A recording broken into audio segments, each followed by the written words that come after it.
Hello everyone, વાણિજ્ય વિષયના આજના આ ઓડિયો લેક્ચરમાં આપ સર્વેનું સ્વાગત છે. મિત્રો, આજે આપણે નિયંત્રક અને પ્રોત્સાહક સંસ્થાઓ વિશેની માહિતી મેળવીશું.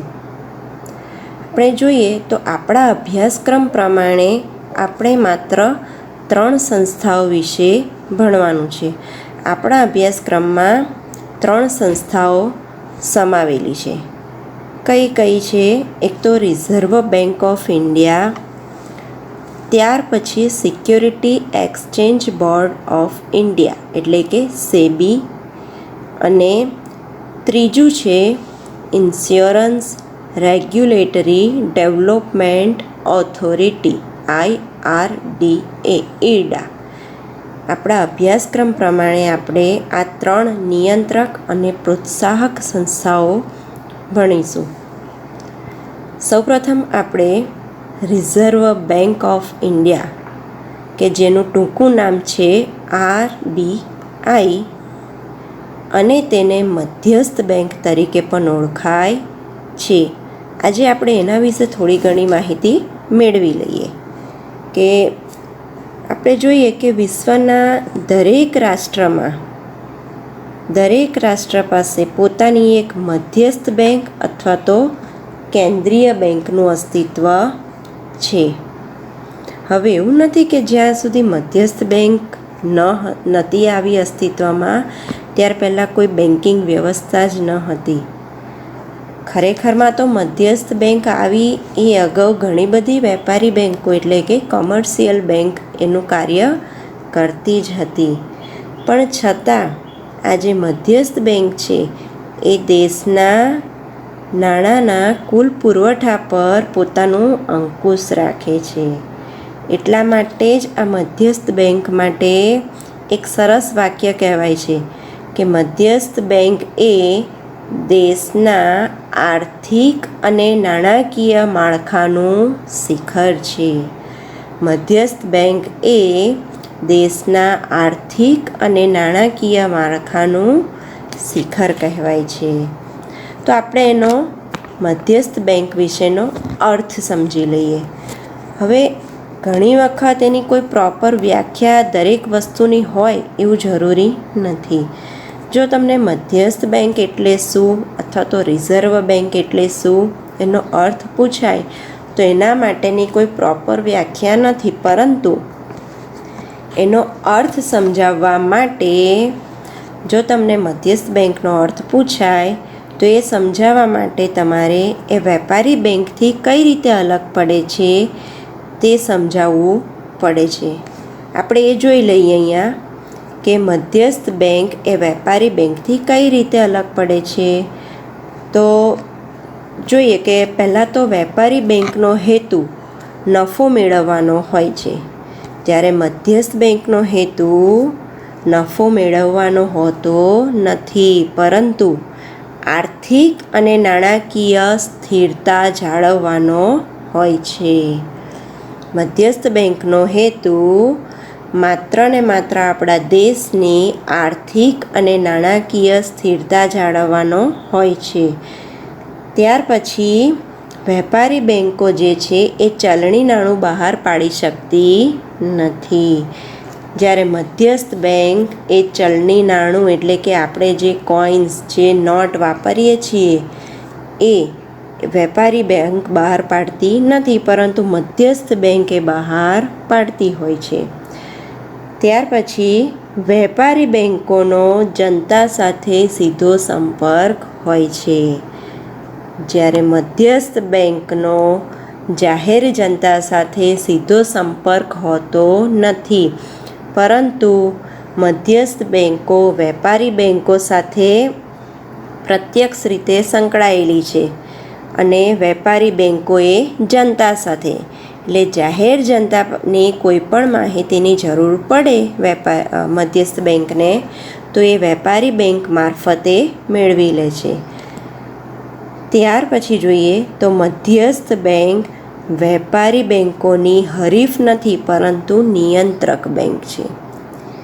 એટલે કે જે રીતે કોમર્શિયલ બેંક એકબીજાની કોમ્પિટિટર તરીકે એટલે એકબીજાની હરીફ તરીકે ઊભી થતી હોય છે, એવી રીતે મધ્યસ્થ બેંક એ વેપારી બેંકની સામે હરીફમાં ઊભેલી નથી, પરંતુ એ મધ્યસ્થ બેંક તો વેપારી બેંકને માર્ગદર્શન આપવાનું કાર્ય કરે છે. ત્યાર પછી એને કોઈ પણ પ્રકારના સલાહ સૂચનની જરૂર પડે તો એ પણ આપે છે. એટલે કે મધ્યસ્થ બેંક એ વેપારી બેંકના એક મિત્ર, એક માર્ગદર્શક તરીકેનું કાર્ય કરે છે. આગળ જોઈએ તો વેપારી બેંકો એ ખાનગી માલિકી હેઠળની હોય છે, જ્યારે મધ્યસ્થ બેંક છે એ સરકારની માલિકી હેઠળ ચાલતી હોય છે. વેપારી બેંકોમાં એનો માલિક ખાનગી ક્ષેત્રે કાર્ય કરે છે, જ્યારે સરકાર દ્વારા જ મધ્યસ્થ બેંકનું હેન્ડલિંગ થતું હોય છે, એટલે મધ્યસ્થ બેંકની માલિકી સરકારની કહેવાય છે. આ એનો અર્થ જ્યારે તમારે પૂછાય તો આ રીતે તમારે સમજાવવાનું. ત્યાર પછી આપણે જોઈશું કે એનો ઉદ્ભવ કઈ રીતે થયો. રિઝર્વ બેંકનો ઉદ્ભવ. તો રિઝર્વ બેંકની સ્થાપના ઈસવીસન 1935માં થઈ, પરંતુ એ વખતે તે ખાનગી ક્ષેત્રમાં થઈ હતી. ત્યાર પછી વર્ષો વીતતા 1948માં રિઝર્વ બેંક ઓફ ઇન્ડિયાનો એક્ટ પસાર કરી અને 1949ની અંદર આ રિઝર્વ બેંકનું રાષ્ટ્રીયકરણ કરવામાં આવ્યું અને તેનું રાષ્ટ્રીયકરણ થતાં જ તે સરકારી માલિકીની બની જાય છે. હવે એનો ઉદ્ભવ જોયા પછી આપણે આ બેંકનું સંચાલન કઈ રીતે થાય એ આપણે થોડું ટૂંકમાં સમજી લઈએ કે મધ્યસ્થ બેંકનું સંચાલન કઈ રીતે થાય. હવે એ સંચાલન આપણે જ્યારે એ ખાનગી ક્ષેત્રમાં હતી એટલે કે રાષ્ટ્રીયકરણ પહેલાં કઈ રીતે થતું હતું અને રાષ્ટ્રીયકરણ બાદ કઈ રીતે થાય છે, એ બંને હું તમને સમજાવું છું. કે રિઝર્વ બેંકનું સંચાલન રાષ્ટ્રીયકરણ પહેલાં માત્ર 16 સભ્યોના બોર્ડ ઓફ ડિરેક્ટર્સને સોંપવામાં આવ્યું હતું. એટલે કે 16 સભ્યોનું બનેલું બોર્ડ ઓફ ડિરેક્ટર્સ જે છે એ સંચાલક મંડળ જ આ રિઝર્વ બેંકનું સંચાલન કરતું હતું. એટલે જ્યારે પણ આ મધ્યસ્થ બેંકને કોઈપણ પ્રકારના સલાહ સૂચનની જરૂર પડે તો એ કાર્ય માત્ર આ સંચાલક મંડળ જ કરતું હતું. આ સંચાલક મંડળના સભ્યોની નિમણૂક ખાનગી ક્ષેત્રે હતી, છતાં પણ એની નિમણૂક 50% સભ્યો કેન્દ્ર સરકાર તરફથી થતી હતી. હવે આપણે એનું સંચાલન રાષ્ટ્રીયકરણ બાદ કઈ રીતે હતું એ જોઈએ. કે રાષ્ટ્રીયકરણ જ્યારે 1949માં મધ્યસ્થ બેંકનું રાષ્ટ્રીયકરણ થયું ત્યાર પછી તેનું સંચાલન કઈ રીતે થાય છે. તો રાષ્ટ્રીયકરણ બાદ રિઝર્વ બેંકના સંચાલન માટે 20 સભ્યોના બનેલા એક મધ્યસ્થ બોર્ડ ઓફ ડિરેક્ટર્સની રચના કરવામાં આવી. આપણે જોયું કે રાષ્ટ્રીયકરણ પહેલાં કેટલા સભ્યો હતા? 16, અને રાષ્ટ્રીયકરણ બાદ એ સભ્ય સંખ્યામાં વધારો થતાં 20 સભ્યોનું મધ્યસ્થ બોર્ડ ઓફ ડિરેક્ટર્સ રચવામાં આવે છે. આ મધ્યસ્થ બોર્ડ એ રિઝર્વ બેંક પર દેખરેખ રાખવાનું અને તેને જરૂર પડે ત્યારે માર્ગદર્શન આપવાનું કામ કરે છે. હવે આ જે 20 સભ્યો છે બોર્ડમાં, એ બોર્ડના 20 સભ્યો કઈ કઈ રીતે નિમણૂક કરાય છે એ આપણે જોઈએ. તો સૌપ્રથમ તો એક ગવર્નર અને 4 ડેપ્યુટી ગવર્નર.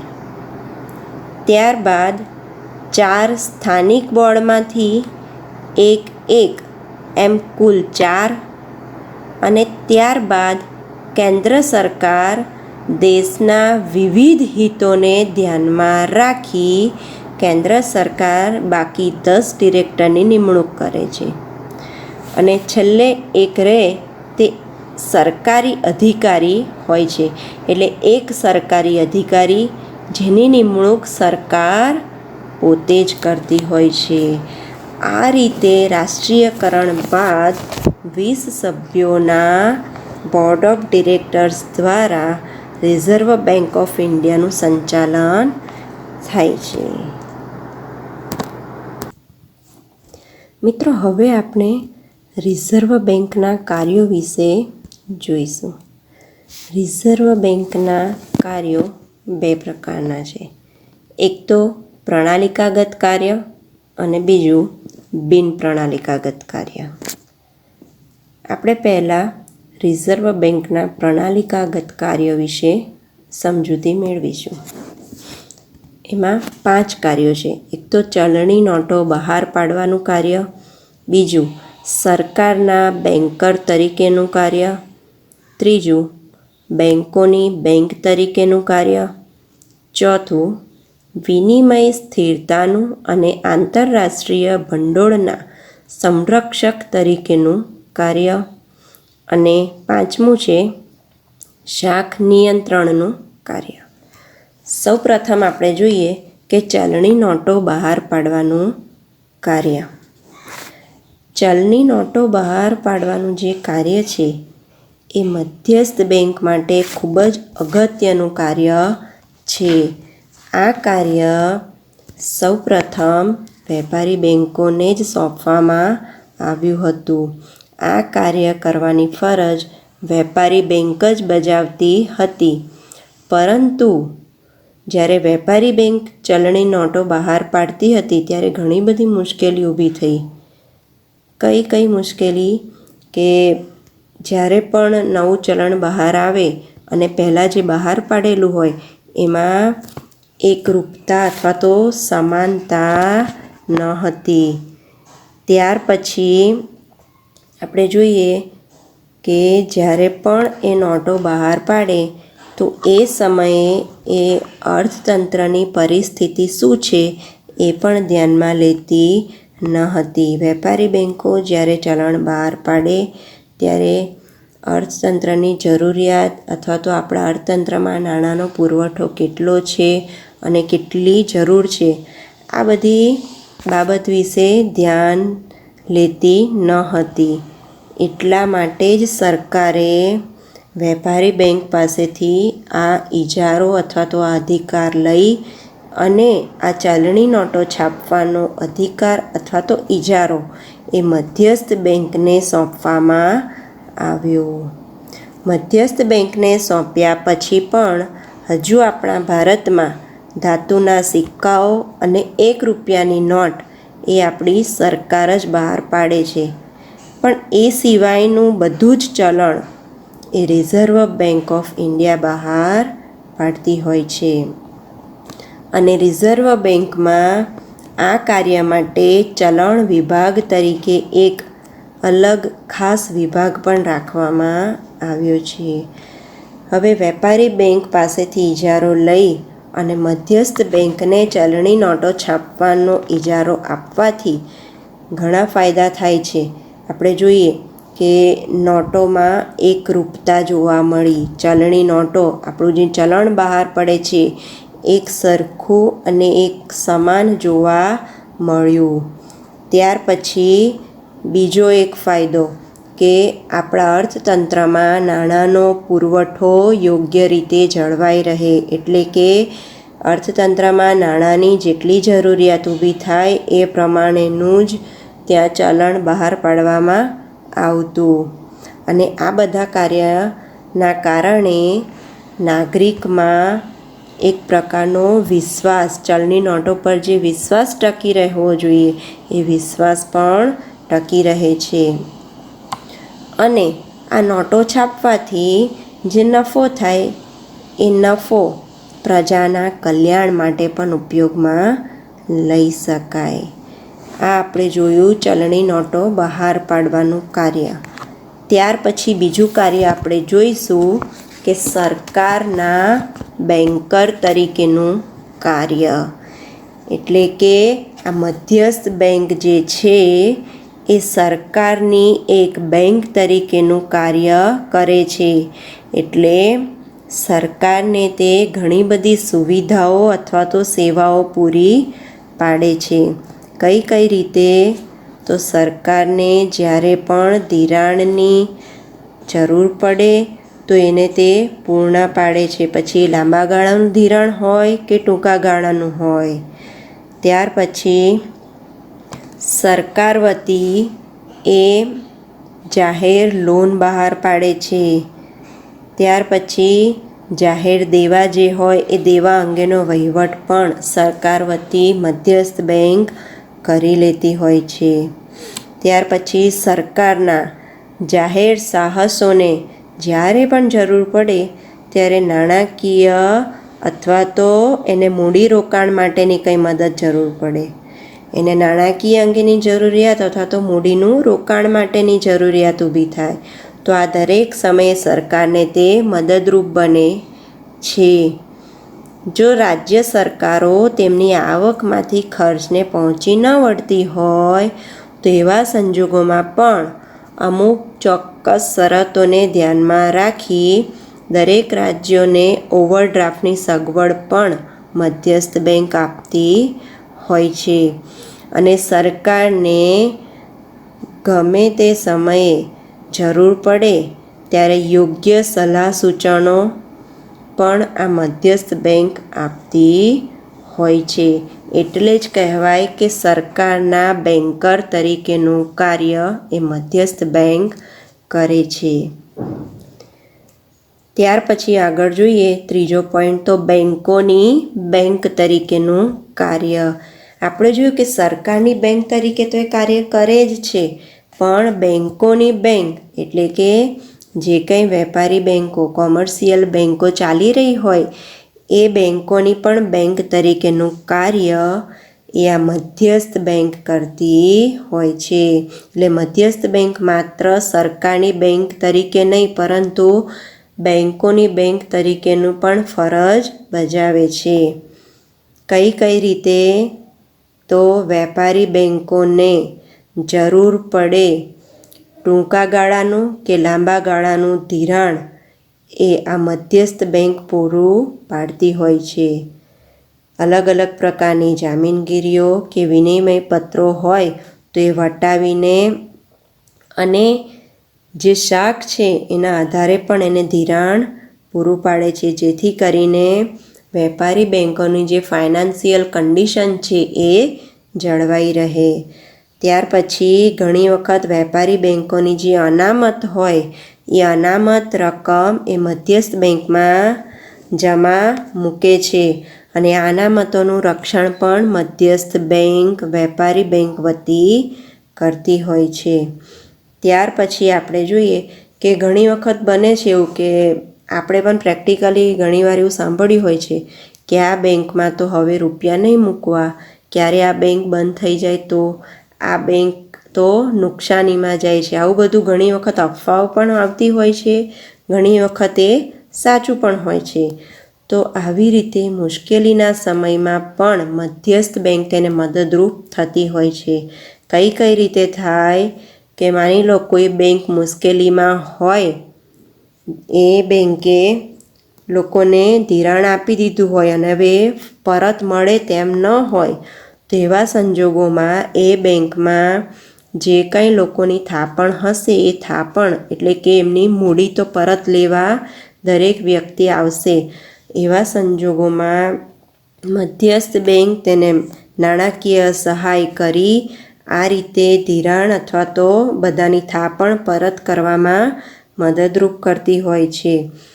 આમ કરવાથી એક વેપારી બેંક જે છે એ કદાચ મુશ્કેલીમાં એવી મુકાય કે એને ફડચામાં લઈ જવી પડે, તો જો એક બેંક ફડચામાં જાય તો બીજી અન્ય વેપારી બેંકો પર પણ એની અસર થતી હોય છે અને અન્ય વેપારી બેંકો પર અસર થાય એટલે દરેક બેંકની થાપણમાં ઘટાડો થતો જાય. કોઈ બી વ્યક્તિ બેંકમાં રૂપિયા મૂકવા જલ્દીથી જાય નહીં અને હશે તે પણ એ પાછા લેવા જશે. તો આવા સમયમાં વેપારી બેંકો પર વિપરીત અસર પડતા આપણા દેશના અર્થતંત્ર પર પણ એની વિપરીત અસર પડતી હોય છે. તો આ બધી જ પરિસ્થિતિ અથવા બધી જ મુશ્કેલીને પૂરી કરવા માટે મધ્યસ્થ બેંક એને આવા કટોકટીના સમયે જરૂરી ઓવરડ્રાફ્ટ અથવા તો નાણાકીય સહાય કરી મદદરૂપ બને છે અને જે તે બેંકને ફડચામાં જતી પણ અટકાવે છે. પછી ઘણી વખત આ મધ્યસ્થ બેંક એ ક્લિયરિંગ હાઉસ તરીકેનું કાર્ય પણ કરતી હોય છે. એટલે કઈ રીતે કે બેંકમાં તો રોજે રોજ નાણાકીય લેવડ દેવડ થતી હોય છે, પરંતુ જે ચેક દ્વારાની લેવડ દેવડ થતી હોય છે, હવે ચેક તો અલગ અલગ બેંકના આવતા હોય છે. એટલે જો આ ચેકનો પણ વહીવટ બેંક કરવા બેસે એ જ સમયે તો બેંકને પોતાનો સમય વ્યર્થ કરવો પડે છે. આવા સંજોગોમાં મધ્યસ્થ બેંકમાં દરેક બેંકનું એક અલગ અલગ ખાતું હોય છે જ. એટલે આ બધા જ ચેક હોય એ બધા જ ચેક મધ્યસ્થ બેંકમાં જે ખાતું હોય એ બેંકનું એ જે તે બેંકમાં જમા થાય છે અને ત્યાર પછી ત્યાં જમા ઉધાર કરી જે રકમ વધે છે એ બાકી રહેલી રકમની જ હેરફેર કરવાની રહે છે. ત્યાર પછી મધ્યસ્થ બેંક એક માર્ગદર્શક અથવા તો સલાહ સૂચન આપનાર તરીકેનું કાર્ય પણ વેપારી બેંક માટેનું કરે છે. તે વેપારી બેંકોને શાખ સર્જન, ધિરાણ વગેરે અંગેની સલાહ આપી અને એક માર્ગદર્શક તરીકેની ફરજ પણ પૂર્ણ પાડે છે. આગળ આપણે જોઈએ તો વિનિમય દર સ્થિરતાનું અને આંતરરાષ્ટ્રીય ભંડોળના સંરક્ષક તરીકેનું કાર્ય. એટલે કે કોઈ એક દેશના ચલણને અન્ય દેશના ચલણમાં બદલી આપવા માટેનો દર એટલે વિનિમય દર. વિનિમય દર કોને કહેવાય કે એક દેશના ચલણને અન્ય દેશના ચલણમાં બદલી આપવા માટેનો દર એટલે વિનિમય દર. આ દર જો સ્થિર ન રહે તો આંતરરાષ્ટ્રીય વેપારમાં અસ્થિરતા ઊભી થતી હોય છે. એટલે જ મધ્યસ્થ બેંક વિદેશી નાણાંની માંગ અને પુરવઠા પર યોગ્ય નિયમન મૂકીને આ વિનિમય દરને સ્થિર રાખવાનો પ્રયત્ન કરે છે. વિનિમય દર સ્થિરતાની સાથે મધ્યસ્થ બેંક કે સરકાર પાસે વિદેશી વેપારમાંથી જે કંઈ વિદેશી હુંડિયામણ ભેગું થાય એ જાળવી રાખવાનું કાર્ય પણ આ મધ્યસ્થ બેંકે કરવાનું હોય છે. એટલે કે વિદેશી વેપાર દ્વારા જે કંઈ હુંડિયામણ ભેગું થાય એ જાળવવાનું કાર્ય મધ્યસ્થ બેંકે કરવાનું હોય છે. ત્યાર પછી આપણે જોઈશું શાખ નિયંત્રણનું કાર્ય. જેમ ચલણી નોટો બહાર પાડવાનું કાર્ય તે અગત્યનું છે, એવી જ રીતે આ શાખ નિયંત્રણ કરવાનું કાર્ય એ પણ ખૂબ જ અગત્યનું કાર્ય છે. મધ્યસ્થ બેંક માટેનું આ શાખ નિયંત્રણ કરવાનું કાર્ય એ ઘણું અગત્યનું છે. આ કાર્ય દ્વારા વેપારી બેંકોની શાખ સર્જનની જે પ્રવૃત્તિ છે એને નિયંત્રણમાં રાખવી જરૂરી છે. એટલે આ કાર્ય દ્વારા વેપારી બેંકો જે શાખ સર્જન કરે છે એને નિયંત્રણમાં રાખવું પડે છે. જો ન રાખવામાં આવે તો એની સીધી ઇફેક્ટ, એની સીધી અસર આપણા દેશના અર્થતંત્ર પર પડતી હોય છે. કઈ રીતે? તો અર્થતંત્રમાં નાણાંના કુલ પુરવઠામાં બેંકનું કે શાખી નાણું એ અગત્યનું ઘટક છે, અગત્યનું રોલ ભજવે છે. કઈ રીતે? જો બેંકો શાખ સર્જન વધારી દે તો શાખી નાણું વધે અને નાણાંનો પુરવઠો વધે છે. એટલે કે ફુગાવો થવાની સંભાવના રહે. પરંતુ જો એનાથી ઉલટું, જો બેંકો શાખ સર્જન જ ઘટાડી દે તો બેંક નાણાંનું પ્રમાણ ઘટતા આપણા અર્થતંત્રમાં નાણાંનો કુલ પુરવઠો ઘટી જાય છે અને એવા સંજોગોમાં અર્થતંત્રમાં મંદી પેદા થવાનો સંભવ પણ રહે છે. એટલે જ આ તેજી મંદીની પરિસ્થિતિ જે છે એ અર્થતંત્રમાં અસ્થિરતા સર્જે છે એમ કહેવાય. તેજી અને મંદી જે આવે શાખમાં એ અતિ અગત્યની છે. એના કારણે અર્થતંત્રમાં અસ્થિરતા આવી જતી હોય છે.